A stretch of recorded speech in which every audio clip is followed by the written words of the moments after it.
So recently I got discharged from my ADHD referral because my mental health was too unstable several months ago. And it got me thinking, wait, what if my mental health had become so unstable because all of my life I have been struggling with undiagnosed ADHD? Logically, I understand that the clinic is protecting themselves legally, but emotionally, it is so backwards, don't you think? Hi guys, welcome back to The Anxious Girly. Today's episode is going to be a little bit more personal and maybe to an extent a little more serious because it affects us all. Before I start, I want to say that this is not me bashing on the NHS or healthcare providers in any way. I actually think a lot of those people, especially within the NHS, are overworked and underpaid. But I do think that the system can make vulnerable people feel even more lost. So a little backstory on me. I've suffered with mental health for as long as I can remember. Every time I would go to the doctors, it would be put down as anxiety and depression. And there is a joke that I've seen online, and as much as I do find it funny, it's also pretty sad. With the NHS, it does seem like all roads lead to sertraline. All roads lead to antidepressants. That seems to be the quick fix. Back in 2024, my doctor put me forward for an ADHD referral. At the time, I had no idea what this actually meant. I was always under the assumption that ADHD was the naughty kids when you were younger. And I know that is such a stereotypical thing of me to say, but that's all I knew it as. The fidgety kid in the corner. Fast forward to 2025, that's where I had my mental breakdown. My attempt at my own life. Simply because I could not stand anymore what was going on in here. It seemed that all my life, my head had been a certain way, and it just seemed to me that no matter how many visits I took to the doctors, no matter how many therapy sessions I had, self-help books I read, nothing could help untangle the mess that was in here. Shortly after my breakdown, I saw psychiatrists who completely dismissed the idea of ADHD, proceeding to tell me that ADHD does not really exist in women, and if it does, over the age of 40, it simply just disappears. Hey gang, how cool is that? So on the one hand, I've got professionals telling me that it's not a certain thing and it doesn't exist. And on the other hand, I've got professionals telling me that the symptoms that I present do strongly align with ADHD. However, their hands are tied because they don't specialise within that.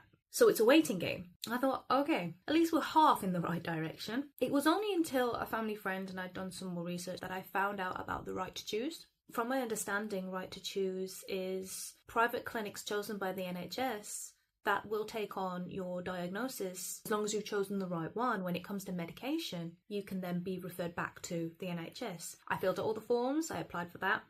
That was a rigmarole within itself, but that's a whole nother episode. About 2 months ago, I received confirmation saying that I was on their waiting list for the private clinic. Brilliant. But then I heard nothing. So, after putting it off for weeks and weeks, I finally gave them a call, only to be told that I had been discharged. Nobody had told me this. I'd not received a letter, an email. I'd been to several GP appointments where we had been talking about the ADHD waiting list, and they didn't tell me that I'd been discharged. To say that was a shock is an understatement. I found out the reason I was discharged was because I had recently been in crisis, which again, logically, I understand. They are a remote service. They are not equipped for crisis intervention. But it created a really strange feeling within me. Almost like you need help, but you're too mentally unwell to access this type of help. It seems rather backwards to me. The more I start digging into this subject, the more I'm starting to realise that there are a lot of women who are being missed when it comes to ADHD. Emotional dysregulation is not talked about enough. As I said earlier, People still think that ADHD is when someone can't sit down still.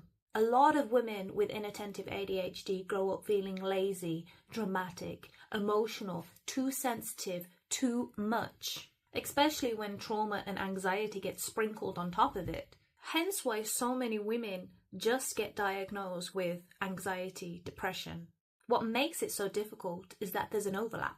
Emotional overwhelm, depression, anxiety, impulsivity, rejection sensitivity, they can all coexist with inattentive ADHD. So when somebody finally reaches out for an assessment after years of struggling, only to get told you're too unstable for this assessment, it feels pretty damning.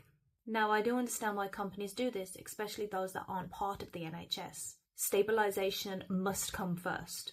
But I think the emotional turmoil it has on the patient isn't talked about enough, especially when their crisis has something to do with the assessment thereafter. I think what upset me the most wasn't the discharge itself. It was the feeling of, I finally reached out for help and the door's being slammed in my face. Once again, I'm being told I'm too much. Now, I'm rather fortunate where I have such a supportive network of friends and family who pushed to resolve the issue, where my doctors have since reached out to the private clinic and had my referral reinstated. But it's just horrifying to know that if I hadn't have reached out in the first place, I would never have known this, and I would have been sitting here thinking help is on the way, not knowing all along that I'd just been abandoned. Anyone who is listening, if you have experienced something similar, whether it be ADHD, anxiety, depression, please know that being discharged or not listened to doesn't mean that your struggles are not real. I will absolutely shout from the rooftops, advocate for yourself. Do not stop fighting until you get the thing that is going to help you, because I truly believe that the system is against you. Not because people don't care, but because at the end of the day, the NHS, it's a business. These private clinics, they're a business. Unfortunately, it's not your health or your mental health that comes first. And that's the sad truth of it. On a side note, going through the system lately has made me worried about the future, especially with the UK's politics right now. It makes me think that vulnerable people are more than ever needing help and being let down. I'm still here. I'm still learning about myself. And honestly, I think that's probably what The Anxious Girl is all about. If you liked or resonated with this episode, drop a like or a comment. I'd love to hear from you. And as always, guys, thank you for watching. Bye.